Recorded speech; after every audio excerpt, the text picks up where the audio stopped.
Good afternoon, students. Today, I'll be talking about laborem exercens. Here are some of the things we are going to cover in today's lesson. The author of the encyclical, year published, brief description, why it was written, main points, and its relevance today. This encyclical was written by Pope John Paul II. He was born under the name Karol J. Wojtyla on May 18, 1920 at Wadowice, Poland. He was beatified by May 1, 2011 in St. Peter's Square, Vatican City by Pope Benedict XVI. He was canonized by April 27, 2014 in St. Peter's Square, Vatican City by Pope Francis. He was the patron of World Youth Day, or specifically co-patron. He went from student to prof to bishop to pope. John Paul II was also engaged into work during his younger years. He died in the year 2005. Laborem exercens was published in the year 1981. Now, a brief description of this encyclical. It was written on the occasion of the 90th anniversary of Leo XIII's encyclical Rerum Novarum on the question of labor and was signed on September 14th, Feast of the Holy Cross. Pope John Paul II develops the concept of man's dignity in work, structuring it in 4 points: the subordination of work to man, the primacy of the worker over the whole of instruments and conditioning that historically constitute the world of labor, the rights of the human person as the determining factor of all socio-economic, technological, and productive processes that must be recognized. And lastly, some elements that can help all men identify with Christ through their own work. The encyclical has an introduction and 4 chapters, being Work and Man. The second, conflict between labor and capital in the present phase of history. Third, rights of workers. And fourth, elements for a spirituality of work. Why was the encyclical written? It was written to address social issues. One of them being the sparking conflict between labor and employers. Another being errors in the society because it has been drawn to materialism and economism. Materialism subordinates people to property, while economism regards the value of human labor only according to its economic purpose. The poor and the weak, especially those whose dignity has been violated, together with the laborers, have experienced injustices that have ended as a result of worker solidarity, yet some flagrant injustices persist.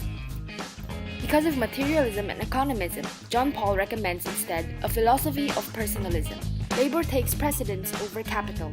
People are more important than things. Let's proceed to the main points. Work and man. It states that human work should be done by a person, a conscious and free subject. Even though technology may be an ally in man's work, it also has the potential to become man's worst enemy. This is because of technology's ability to disrupt man's creativity and responsibility towards his work.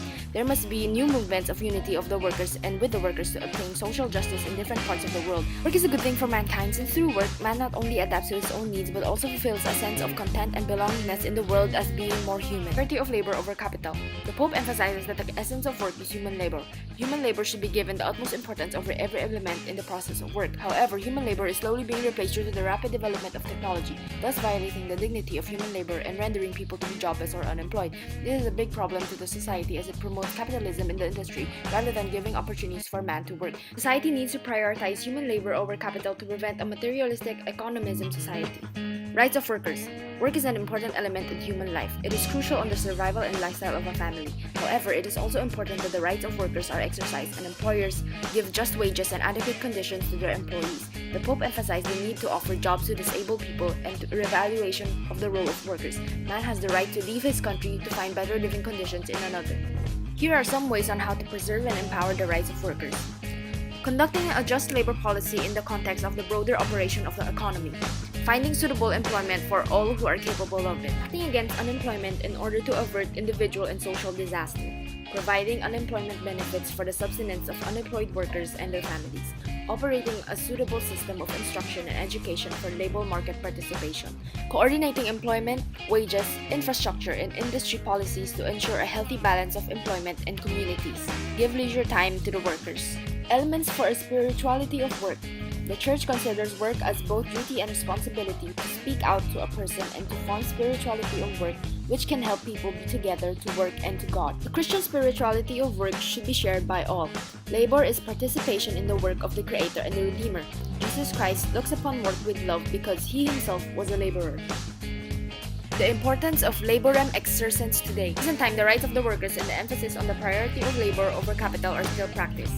There are also fair opportunities given to women and PWD to be part of the labor force. Workers also have the right to form unions since it is an indispensable element of social life. Due to laborem exercens, the workers can't be totally replaced by machines. In conclusion, work is the central issue of this document. Do women and men participate in God's creativity and share in its productivity, or are they merely cogs? This poses the idea that work should increase human dignity as the economy is made for labor and work is the subject of people. New concepts of solidarity and indirect employer emerge strongly in this encyclical. That's all for today. Goodbye and thanks for listening.